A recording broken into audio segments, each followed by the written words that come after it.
Hello, everyone. Welcome to the Power Man Podcast. My name's Rory Paquette, and I know you know that, but I just like to remind myself how blessed I am to be able to sit in this chair, folks. When we made the move to 5 days, you guys all stepped up like there was no tomorrow. It was amazing what you did. And I want to thank you all for the downloads, the shares, the subscribes. You really came through for us. When I pushed the envelope to 7 days, man, I thought you guys were going to grab me and collectively throw me out of a window, but you didn't. You embraced it, and our Sunday episodes are now doing as well as everybody all the other days, and even surpassing that in the last couple, which is great. So thank you so much again for that. If you're not out there doing what you're doing, I don't get to sit here and do what I'm doing. So very grateful. Now you guys are all friends of the program, so you know what time it is. It's time to take a sip of my preferred beverage in my big, awesome red IU cup. Here we go. Man, that is good stuff. And if you're a friend of the program, and I know you are, you know what we're drinking. That's right. It's Freedom Hill Coffee at Freedom Hill Coffee on Instagram. Look them up, check them out. Deep, dark, rich, bold, and beautiful. Just like my wife. They brew a mean bean. It's a fantastic cup of joe. They do a great job and they do all the right things for all the right reasons, including supporting veterans. Folks, you all know how important veterans are to us here on this program. And for those of you who are veterans out there, thank you for your service. We love you, and we're glad that you found a home here with us. You are very welcome. Folks, Freedom Hill Coffee feels the same way. At Freedom Hill Coffee on Instagram, tell them Power of Man sent you. Let me get one more sip of this fine beverage so I can keep up with this, youngster on the other side of the table from me. Got another paisan in the house, so you never know how this is going to go. I mean, this is going to be interesting. A couple of Italians hanging out, drinking coffee. Here we go. All righty. Please welcome to the show. And this is so incredibly cool because this is very different for us. Veteran talent agent. That's right, talent agent. So if any of you are looking to get discovered, okay, send in a video. We'll talk about it. 20 years of securing major roles for actors. Please welcome to the show, Dr. Albert Bramante. Doc, how you doing today? I'm doing well, Rory. Thanks so much for inviting me. I'm really happy to be here. Thank you very much. I'm really happy to have you here. I'm curious by nature, so I love hearing new things. And like I told you in the pre-interview, I've never ever in my entire life, and that's a long time, spoken to a talent agent. So I can't wait to dive into everything that you do and what you're about. But before we do that, tell everybody a little bit about who is Dr. Albert Bramante, what are you about, and what brought you here? Well, as you know, have a background in psychology, and so I started off as a psychology major with the intention of being a clinical psychologist and research professor, and but I also had a really interest in creativity and entertainment. So in college and high school, I was involved in a lot of extracurricular activities, drama club, theater club, and I really enjoyed it. And so it became part of another part of who I am, but I was also very much determined to be a clinical psychologist. When I was going for my master's degree, by some stroke of luck, I found myself interning at a New York City talk show. So that was like my formal first introduction to professional entertainment industry. So for those of you that may remember, it was the Sally Jesse Raphael show, which was Ah, very popular in the 80s and 90s. oh yeah. And so I happened to be, that was kind of like the second to the last season there. So my role wasn't necessarily in production side. I was more on the conflict mediation, counseling side. I was assisting the social worker on the show. So that was like my foray into things. And I kind of found out by accident. I just happened to say, "Hey, I have a background in psychology. Do you think you can use me?" And I happened to must have emailed at the right time, and they were an intern. So that's how that started, and that was like my first intro into the entertainment industry. So we'll fast forward slightly after that. 9/11 happened, which was, obviously a monumental, catastrophic event in New York City. So Right. for a couple of years, I was consumed with working in with counseling and crisis intervention with different charities, and I hooked up with the people, my supervisor at the Salaries and Raphael show, who was starting a organization to help um, people overcome the trauma of that, or affected rescue workers or families. And so I started working a lot with more creatives in that effort, and I became interested in really acting, and not necessarily, and that kind of resurrected my college days of being involved in the theater club and drama club. Now, for me, acting was not necessarily what I wanted to do, but I liked being around actors, and I liked being around the creative energy of actors, and so that's where I just started discovering I really want to mentor. I work with actors, so I started my first agency in 2004, 21 Hmm. years ago. Wow. And I was also at this time teaching at community college and in New Jersey. And then I kind of I was already halfway there, so I might as well finish and go for a doctorate. I didn't know where my life was going to go at this time. So I was like, why don't I cover all bases? I'm halfway there. Let me finish my doctorate. And what kind of led me to kind of like the expertise of where I am today, my doctoral dissertation or thesis was on self-sabotaging behavior in performing artists. Ah, okay. Because I was noticing the theme of self-sabotage with the actors I was representing and also the students I was teaching. So it was a combination of both factors and both groups that really led me down the rabbit hole studying self-sabotage professionally. And that's what I did my dissertation on. And so 2015, I received my doctorate, and then I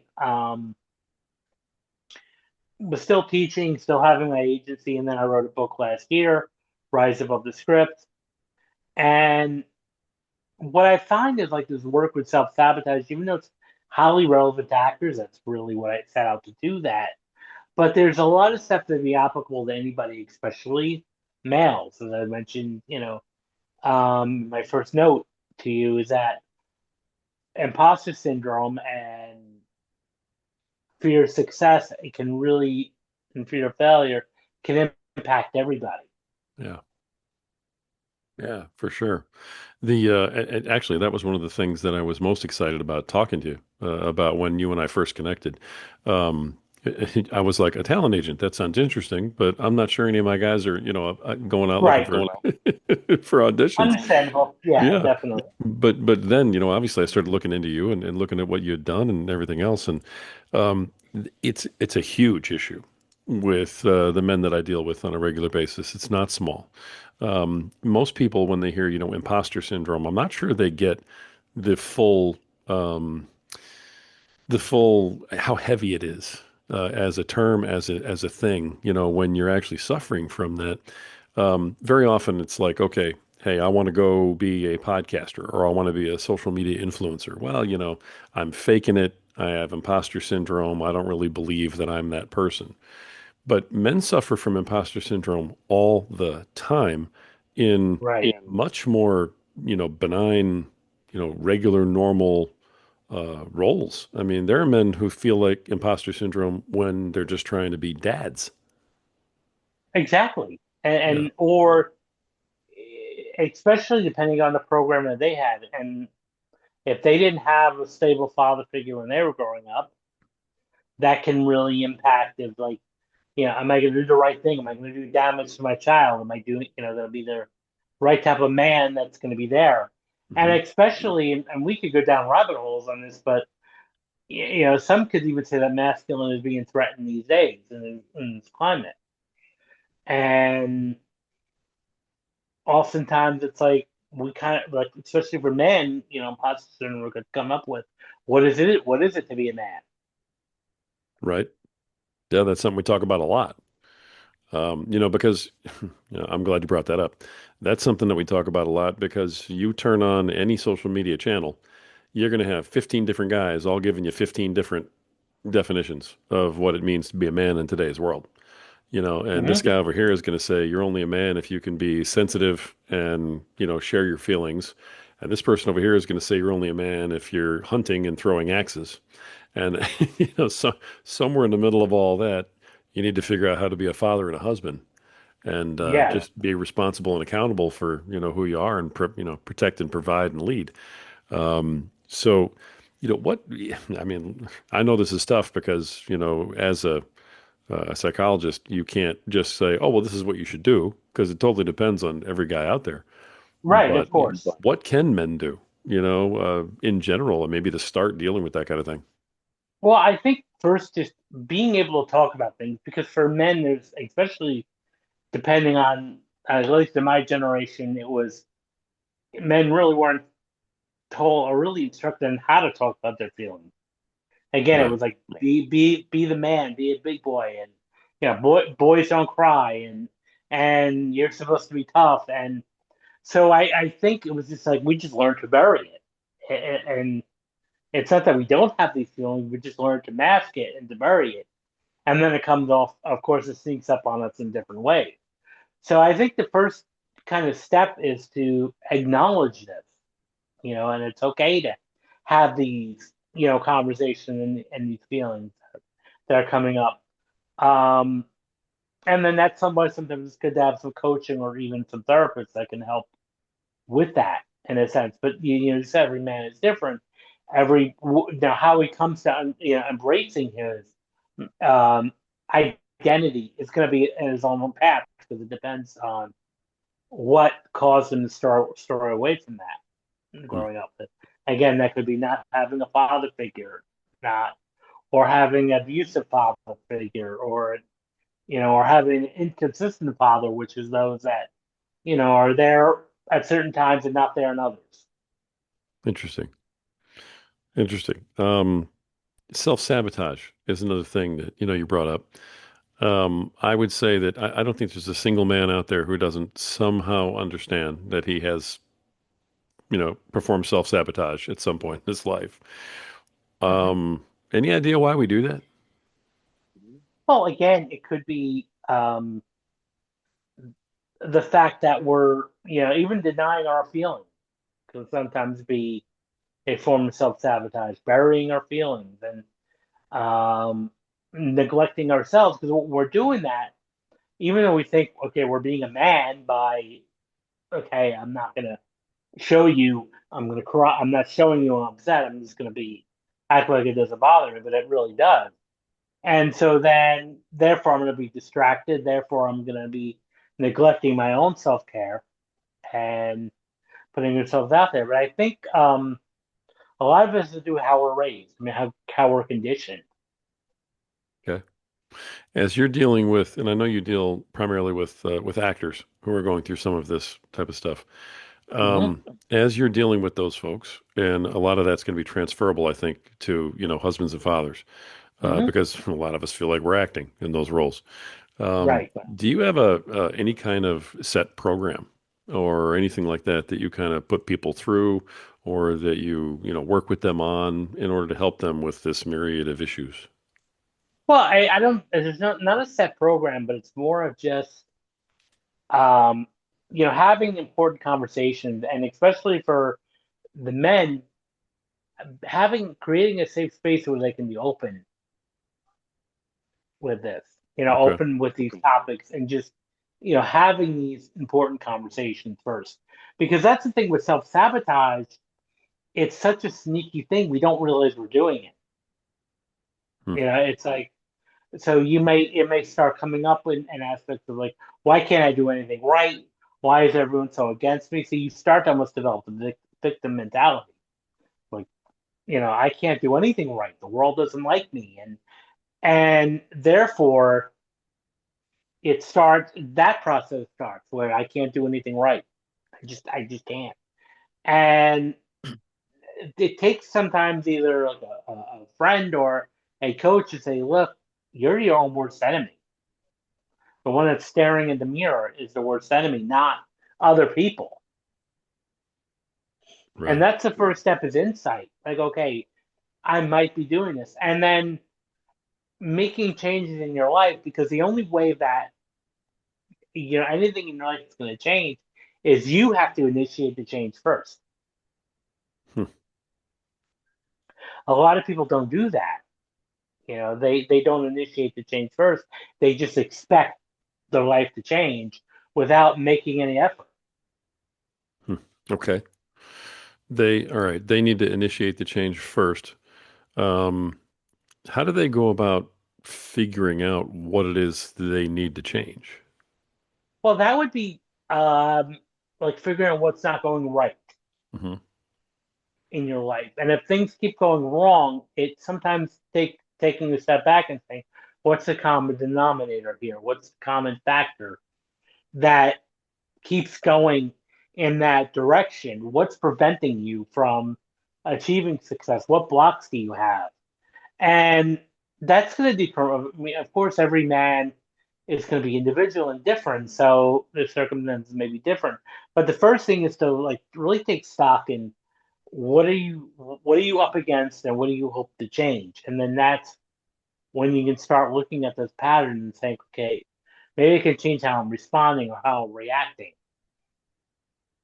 to things first, and then start making some small changes in your life. Um, whether that means becoming more involved in the community or making more friends or going out, um, changing jobs, whatever you need to do. Nice.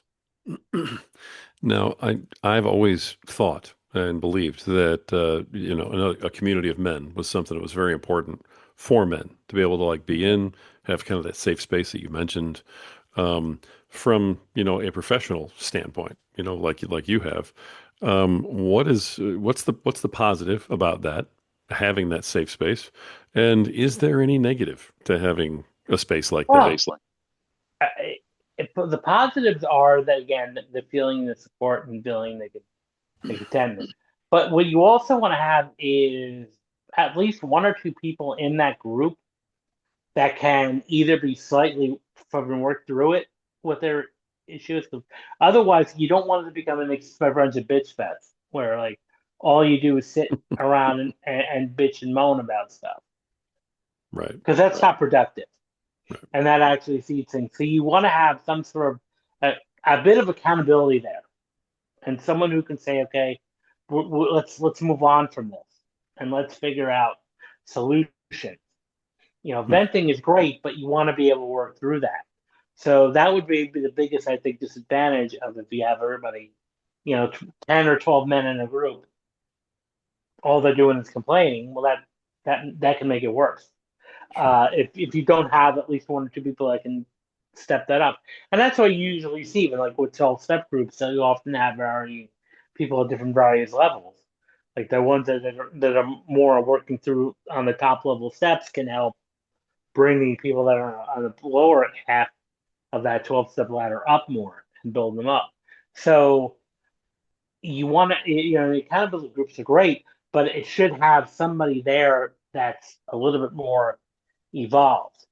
And most the thing about with especially with men is, and I've known this because I know a lot of people went through 12-step programs, is they're willing to help when they were to it. So I would think these groups are great, but I would definitely have at least one or two men in there that had already kind of like done the work, and now they can guide the other ones through it.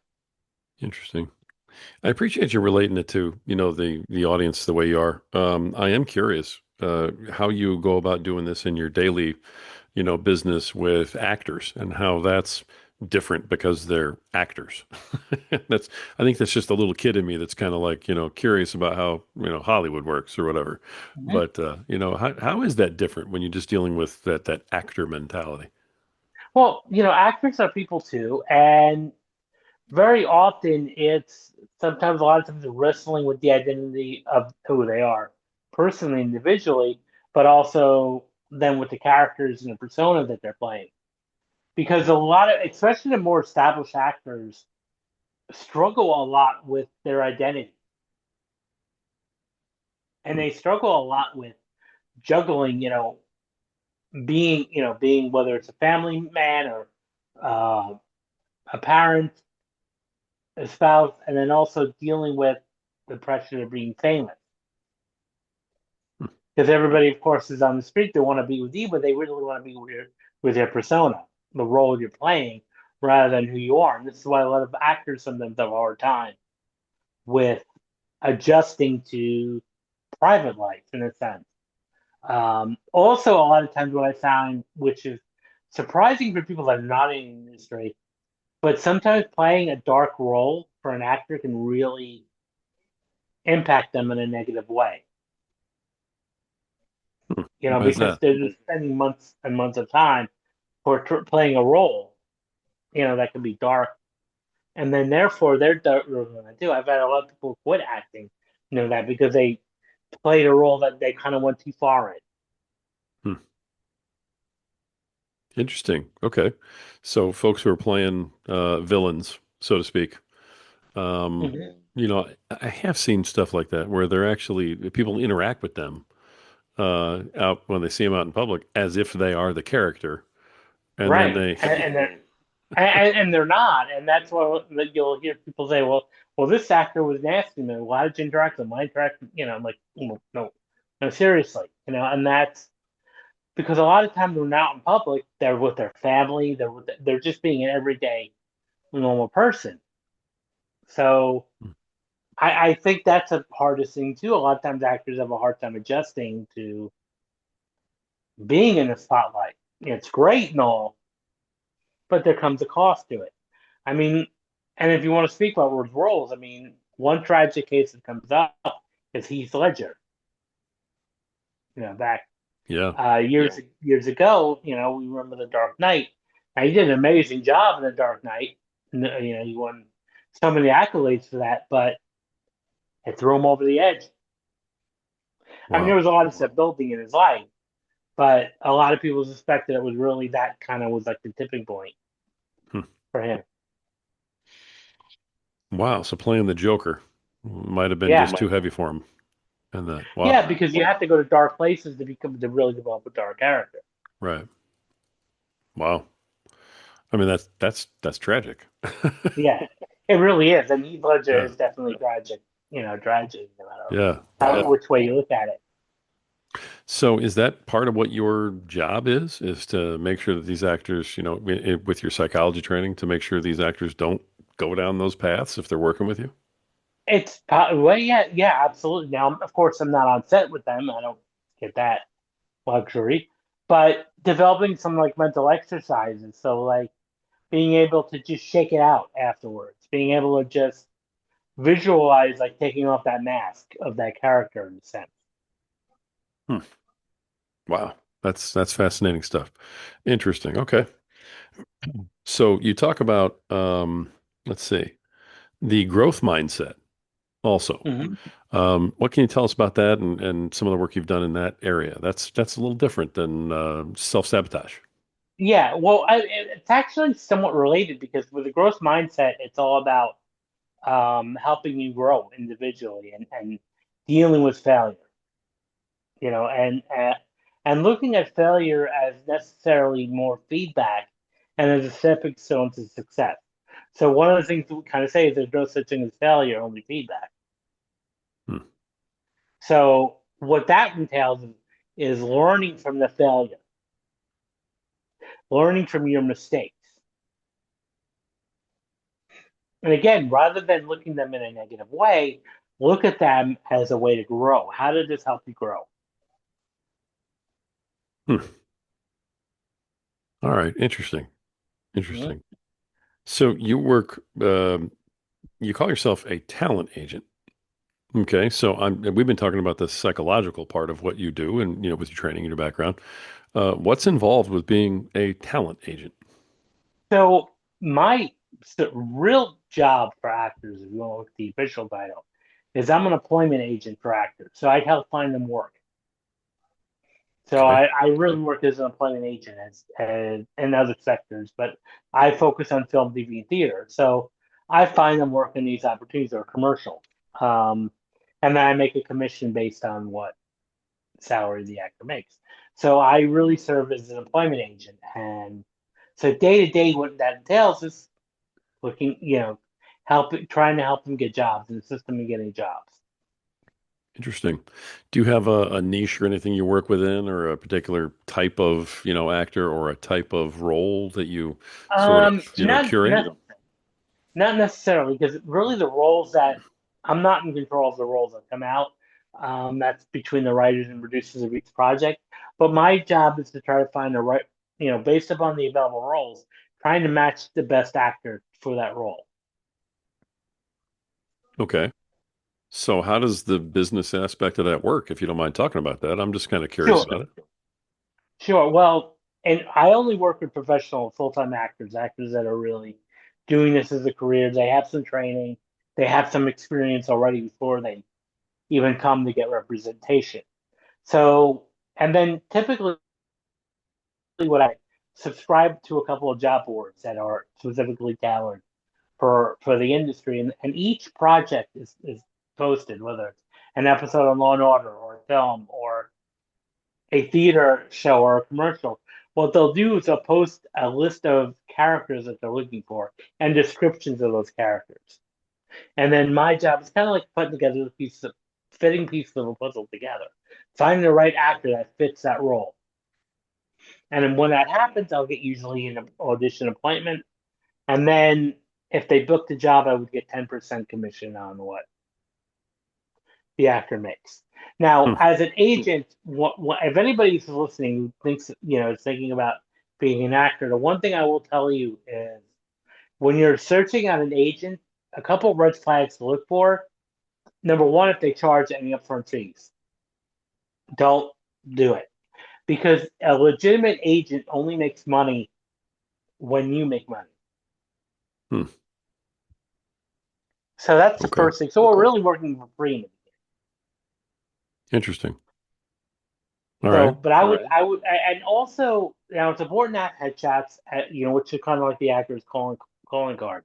But one red flag I would also search out to if you have an agency that only wants you to go to a specific photographer, they're usually getting a kickback from that referral fee.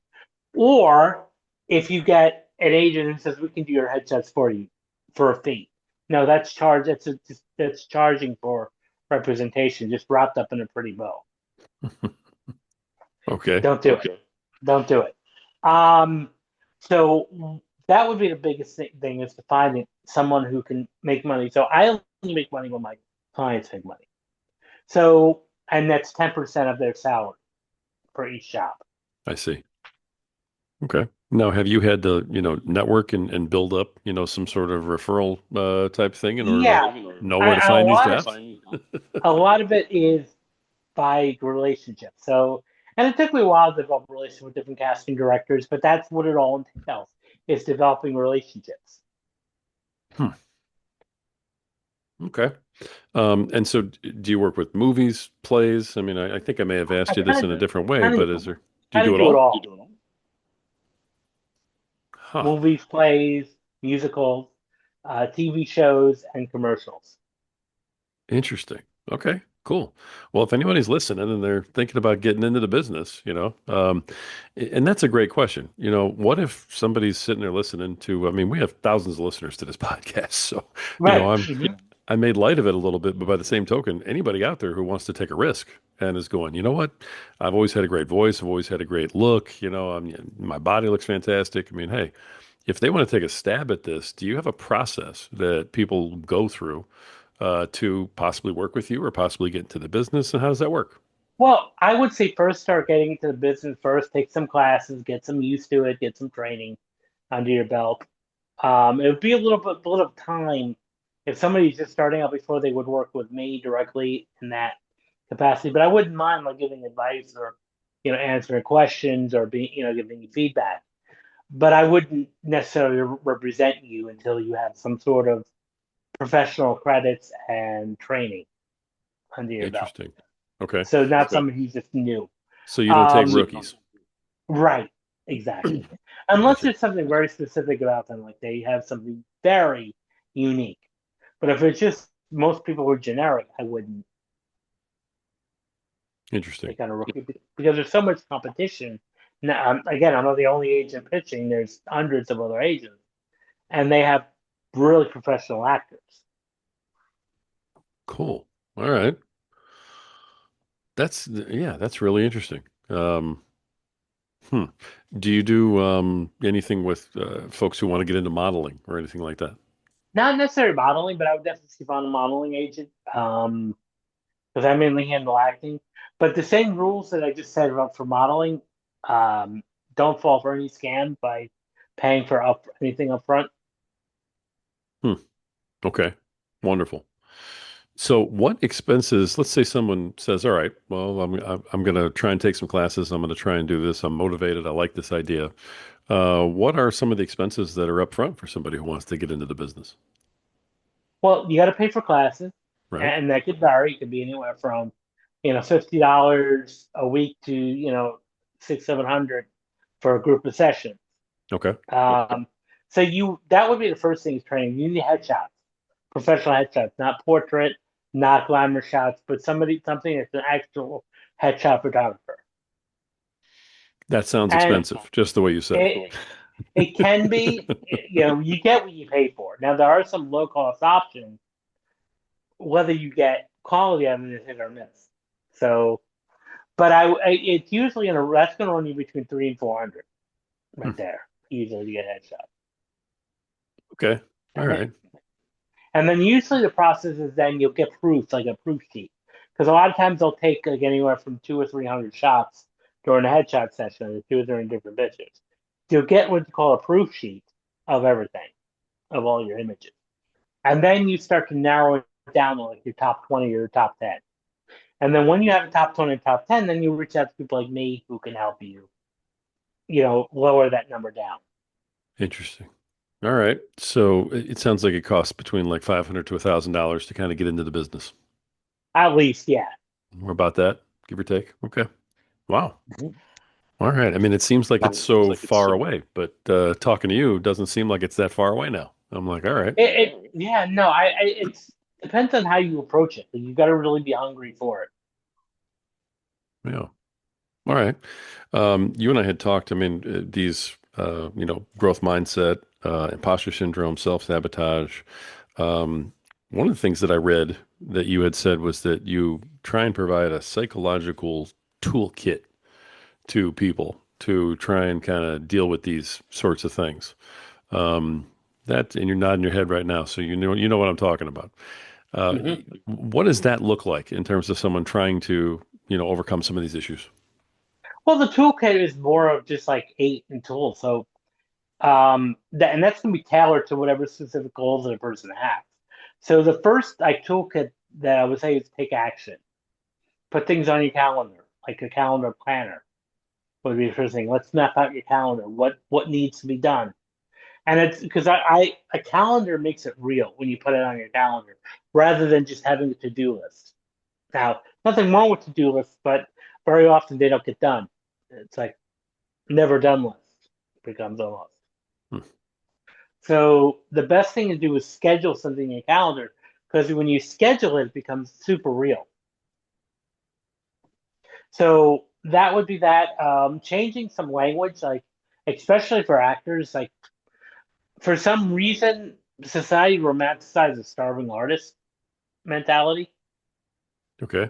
or at least persona. So that has to come out of your vocabulary. Instead of um, starving, I would say I'm a thriving actor. Okay. And even just those mental shifts in language can really change our mental outlook. Like another change, I would say, instead of saying where I have to do this, what you can turn around and say is I get to do this. Okay. So it's like, well, I have to go to work. I get to go to work because I'm lucky. I have a job. Right. There you go. Or you can say I have to go to the gym. No, you get to go to the gym. No, it's a good way to flip the script. I understand what you're going Yeah. for there. You and I talked about having some additional tools and things that can help, Hmm.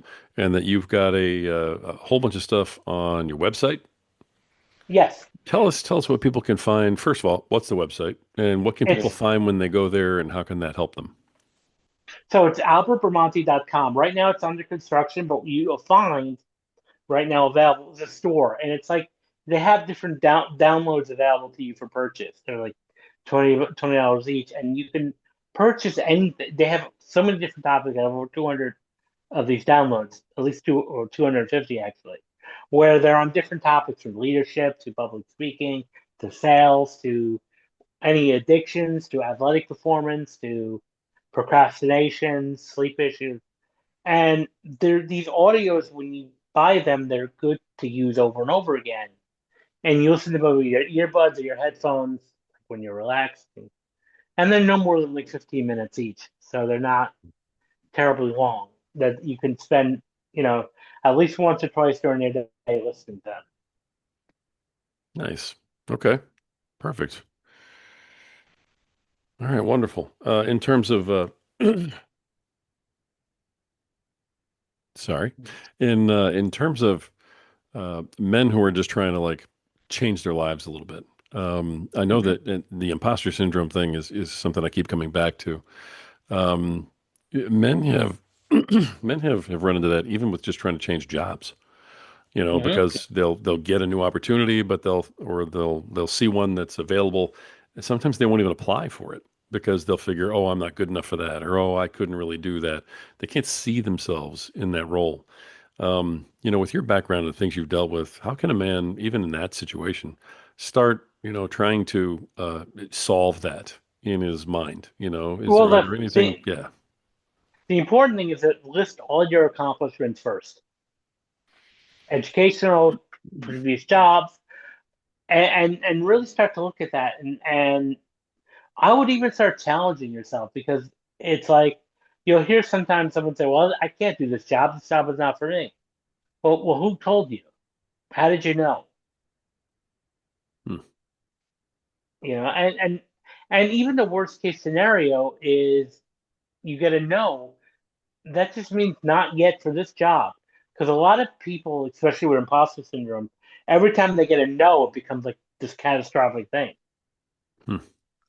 But I Okay. often say is look at rejection from a less personal way.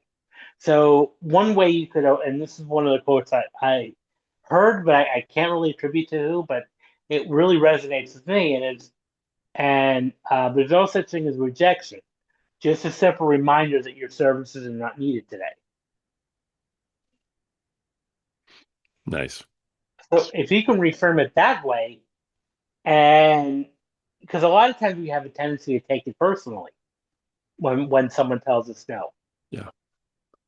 it's just business, and that it just is not today. It doesn't mean no, forever. All right. Excellent. Excellent. I appreciate you bringing this stuff out today. You have Thank you. a new project coming up that sounds like it's going to be very interesting. You want to tell everybody what Yeah. that might be? So that's going to be a new podcast coming out in the fall called Mental Rehearsal, and it's going to be kind of dealing with these issues of imposter syndrome and fear of success and the power of visualization. So the power of rehearsing things in your mind that can really bring out the best in you. Hmm. Interesting. Okay. Do you know at this point, is it going to be solo episodes of you sort of talking and sharing your knowledge, or is it going to be interview It's type? going to be a combination of both.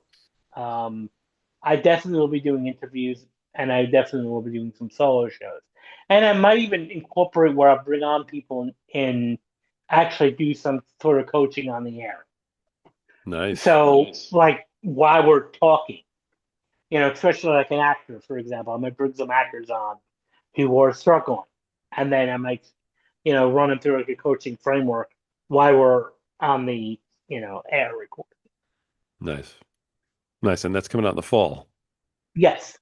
All right. All right. We're going to be looking for that mental rehearsal. All right. We're going to be looking for that one for sure. I'm sure that's going to be great. With your qualifications, it's going to be an awesome podcast. So, all Yes. right. Doc, like I said, I appreciate everything you brought here today and, how it can help our guys.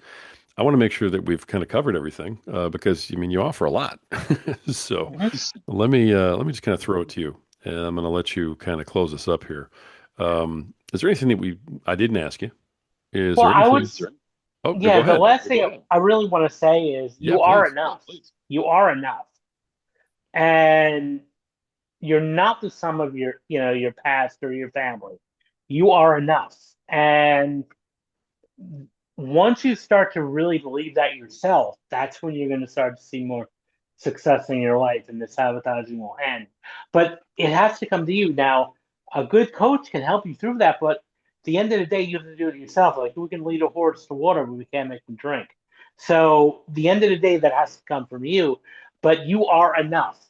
Everybody listening to this has the potential for greatness. Nice. That's a great wrap up. That's a great Thank wrap you. up. I appreciate that very much. All Well, right. thank you, Robert, for having me. Yeah, it's been absolutely wonderful, Doc. I really and truly, this has been fun. I don't get to just have fun all the time. Sometimes we Mhm. we get a little too serious in this podcast, but I really appreciate you bringing the stuff up, and thanks for coming on. So, how can everybody reach you? I got to make sure we get that in there. So again, you can find me on my website, albertbramante.com. I'm also on socials, Instagram, LinkedIn, under Albert Bramante. Feel free to reach out. I'm always open to having conversation. Perfect. And I'll even, if you want, I can jump on like a quick 10 or 15-minute call with you too. Awesome. Awesome. Appreciate the offer for everybody. I'll make sure all that info is in the show notes for all you guys out there who are listening.